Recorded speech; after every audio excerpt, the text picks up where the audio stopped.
बिस्मिल्लाहिर्रहमानिर्रहीम। ये मेरे पास बुक है elementary statistics a step by step approach 7th edition, Bluman's की बुक है और इसके पेज नंबर 435 पे क्वेश्चन नंबर 16 है और इसमें ये वाटर कंजम्पशन का प्रॉब्लम है। The old farmers almanac stated that the average consumption of water per person per day was 123 gallons। तो यहाँ पे इसने जो स्टेटमेंट दी है कि average consumption per day per person जो है ना वो 123 गैलन्स है। To test the hypothesis that this figure may no longer be true, ये अब ये नो नहीं होगी, तो इसका मतलब ये होगा कि एवरेज जो है वो कहते हैं कि ये 123 के इक्वल अब नहीं है। A researcher randomly selected 16 people and found that they used on average 119 gallon per day and standard deviation this at alpha is equal to 0.05. Is there enough evidence? यहाँ से hypothesis शुरू हो जाता है। Is there enough evidence to say that the old farmers' almanac figures might no longer be correct? तो ये उसकी जो स्टेटमेंट है वो तो ये थी कि पर डे वाज 123 गैलन्स। अब यहाँ पर जो मेरी स्टेटमेंट बनती है वो तो अकॉर्डिंग टू द फार्मर्स वो ये है कि mu is equal to 123 gallons. और उसने कहा कि यहाँ पर जो कह रहा है figure may no longer be correct, तो अब इसका मतलब है कि अब ये फिगर नहीं है किसके इक्वल, 123 के इक्वल। तो ये दोनों हाइपोथेसिस उन्होंने दे दिए हैं। ये एक है ये नल हाइपोथेसिस है और ये है अल्टरनेटिव हाइपोथेसिस हो गया है। तो ये मेरे दोनों नल और अल्टरनेटिव हाइपोथेसिस फार्मूलेट हो गए हैं। इसके बाद सेकंड स्टेप में हम लेवल ऑफ सिग्निफिकेंस लिखते हैं, जो कि इस प्रॉब्लम में लेवल ऑफ सिग्निफिकेंस दिया हुआ है 0.05 दिया हुआ है, लेकिन यहाँ पर उसने कहा यूज़ पी वैल्यू मेथड, तो हम पी वैल्यू मेथड भी के ज़रिए इसको सॉल्व करेंगे। तो थर्ड स्टेप में हम टेस्ट स्टैटिस्टिक्स यूज़ करते हैं। तो टेस्ट स्टैटिस्टिक्स जो मेरे पास बनती है वो यहाँ पर आप देख लें कि स्टैंडर्ड डेविएशन जो है वो सैंपल का दिया हुआ है, पॉपुलेशन का अननोन है, therefore we use T distribution. तो टी डिस्ट्रीब्यूशन किसके इक्वल होता है, X bar minus mu just like G distribution and divided by standard error of the X bar. तो यहाँ पे स्टैंडर्ड एरर में थोड़ा सा फ़र्क होगा कि यहाँ सिग्मा के बजाय एस लग जाता है टी डिस्ट्रीब्यूशन में, जी में यहाँ पर सिग्मा या कैपिटल एस लगता है, यहाँ पे स्मॉल एस लगेगा और ये अंडर रूट एन हो जाएगा। तो ये फार्मूला भी हमने फाइंड आउट कर लिया है थर्ड स्टेप में।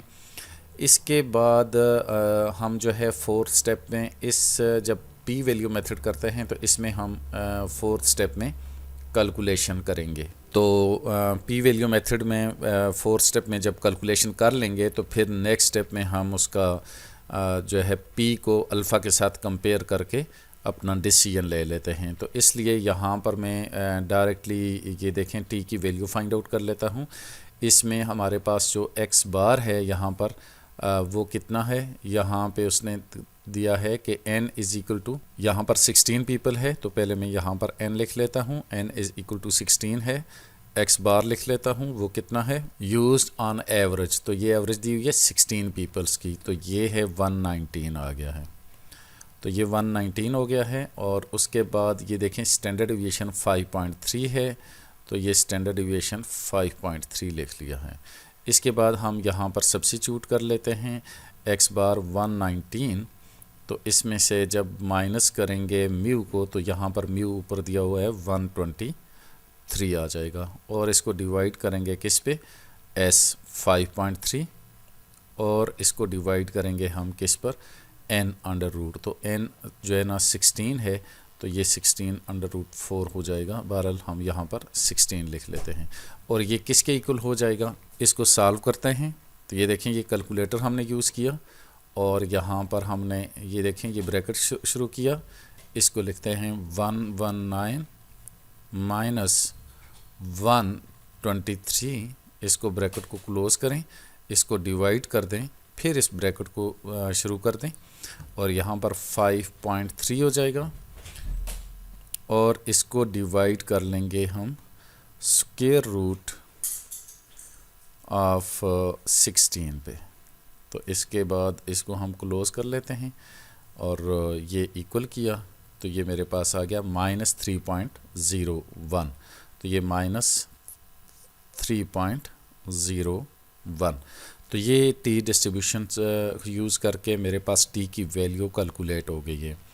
अब जो नेक्स्ट स्टेप होगा उसमें हम जो है वो पी वैल्यू जो है वो फाइंड आउट करेंगे। अब सपोज़ इसमें जो मेरे पास कैलकुलेटेड वैल्यू है वो है यहाँ पर -3.01। तो अब यहाँ पर हमने इसके अगेंस्ट यहाँ पर -3.01 लिख लिया है। अब हम इस -3.01 जो है इससे लेफ़्ट साइड के एरिया जो है वो फाइंड आउट कर लेते हैं यहाँ पे। तो ये देखें ये एरिया कैसे फाइंड आउट होगा, -3.01, और इसको हमने कहाँ देखना है, हम basically P value find out कर रहे हैं तो हम प्रोबेबिलिटी निकालेंगे पहले। तो ये हमारे पास N16 है और कैलकुलेटेड वैल्यू हमारे पास -3.01 है। तो अब हम टी के टेबल में चले जाते हैं और उसमें जाकर देखते हैं कि हमारी जो टी की वैल्यू आ रही है वो किस प्रोबेबिलिटी के अगेंस्ट आ रही है, यानी ये वैल्यू इससे बिलो कितनी प्रोबेबिलिटी है। तो अगर चाहिए हमें एग्जैक्ट नहीं मिलेगी होपफुली।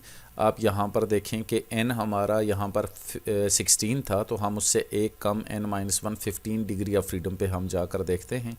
तो देखते हैं 3.01 किस जगह पर आता है। तो ये 3.01, ये देखें 3.28 आ गया और उससे कम वैल्यू जो है वो कितनी आ गई, 2.947 आ रहा है। तो ये दो वैल्यूज़ जो हैं वो हमारे सामने आ रही हैं यहाँ पर, ये दोनों।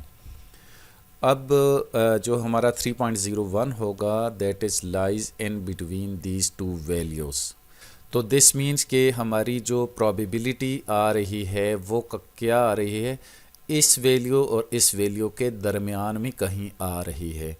तो फ़िलहाल मैं यहाँ पर इसको P लिख लेता हूँ और ये P जो है इट लाइज बिटवीन 0.0025 और लेस देन है 0.005। अब ये तो वन साइडेड है, एक साइड की ये प्रोबेबिलिटी आ रही है। और अब यहाँ इसको देखें कि H जो है यहाँ पर H1 जो है वो क्या है, वो है mu is not equal to 123। तो जब 123 तो दिस मीन्स कि म्यू इज़ लेस देन 123 या म्यू इज़ ग्रेटर देन 123। तो ये देखें कि म्यू इज़ ग्रेटर देन 123 भी हो सकता है या इससे लेस भी हो सकता है। तो इसलिए हमने लेफ़्ट साइड तो फाइंड आउट की, लेकिन अभी जो है वो राइट साइड हमारी जो है वो रहती है। तो इसलिए हम इसकी जो ये वाली वैल्यूज़ आ रही हैं हम इसको भी यहाँ पर मार्क करते हैं कि 3.01 अगर होगा तो इससे अबव जो है ना वो भी यही वैल्यूज़ जो हैं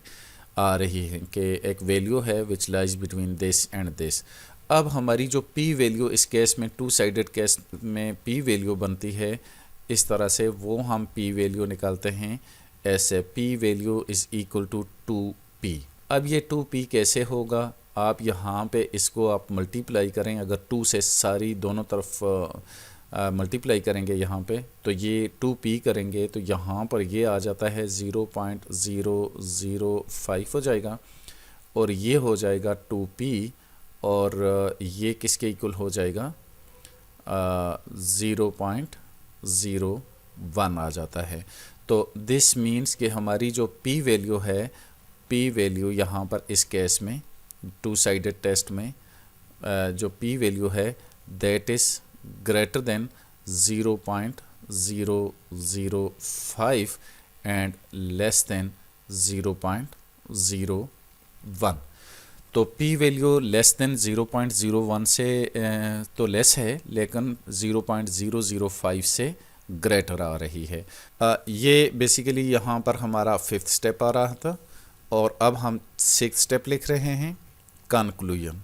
कंक्लूजन में हम क्या करेंगे कि हम अपनी P वैल्यू जो है वो लाई कर रही है 0.01 और 0.05 के दरमियान। तो यहाँ हमें लेवल ऑफ सिग्निफिकेंस दिया है, वो दिया हुआ है 0.05। तो क्लियरली आप यहाँ पर देखें कि पी वैल्यू जो हमारी आ रही है इस प्रॉब्लम में P value is less than alpha is equal to 0.05। तो पी वैल्यू इससे लेस आ गई, तो so we reject H naught, reject H naught. तो एच नॉट को रिजेक्ट किया और हम कहते हैं कि जो यहाँ पे वाटर कंजम्पशन जो आ रही है, एवरेज कंजम्पशन जो है वाटर की, वो पर person per day is different from 123। तो ये हमारा एक्सेप्ट हो रहा है, ये हमारा नल हाइपोथेसिस रिजेक्ट हो रहा है, क्योंकि हमारी पी वैल्यूज़ तो लेस देन 0.01 है और ग्रेटर देन 0.005 है, और यहाँ लेवल ऑफ सिग्निफिकेंस जो दिया गया है वो है 0.05 दिया गया है। तो अब हम ये कंपेयर जब करते हैं तो ये काफ़ी बड़ा है, इसकी निस्बत ये वैल्यू काफ़ी बड़ी है, तो P value is less than this value, so we reject H naught. यहाँ मैं एक और चीज़ बताता चलूँ कि इस प्रॉब्लम में हमें जो लेवल ऑफ सिग्निफिकेंस दिया हुआ है अल्फ़ा इज इक्वल टू 0.05, तो इसको हमने इजीली पी वैल्यू के साथ कंपेयर किया, तो पी वैल्यू लेस देन आ गई थी इस लेवल ऑफ सिग्निफिकेंस से, तो हमने नल हाइपोथेसिस को रिजेक्ट कर लिया है। तो ये देख लें कि ये 0.05 है और पी वैल्यू तो लेस देन 0.01 आ रही है, तो so we reject H naught. लेकिन अगर किसी प्रॉब्लम में लेवल ऑफ सिग्निफिकेंस 0.05 या कोई लेवल नहीं दिया होता है, तो उस सूरत में हम अपनी पी वैल्यू की अपर वैल्यू को देखते हैं। जैसे यहाँ पर 0.01 है, तो हम जो कंक्लूजन लिखेंगे हम वो इस तरह से लिखेंगे कि if the level of significance is greater than और इक्वल टू 0.01 मीन्स के अपर वैल्यू जो दी हुई है, अपर बाउंड जो दी गई है पी वैल्यू की, अगर लेवल ऑफ सिग्निफिकेंस इस अपर बाउंड से अबव चला जाता है या इसके इक्वल हो जाता है, तो अल्टीमेटली पी वैल्यू तो उससे लेस हो जाएगी, तो हम अपने नल हाइपोथेसिस को रिजेक्ट कर लेते हैं। लेकिन अगर लेवल ऑफ सिग्निफिकेंस उसकी लोअर बाउंड या उससे कम हो जाता है या उसके इक्वल हो जाता है, तो फिर पी वैल्यू उससे ग्रेटर हो जाएगी, तो इस सूरत में हम अपने नल हाइपोथेसिस को रिजेक्ट नहीं कर सकते हैं।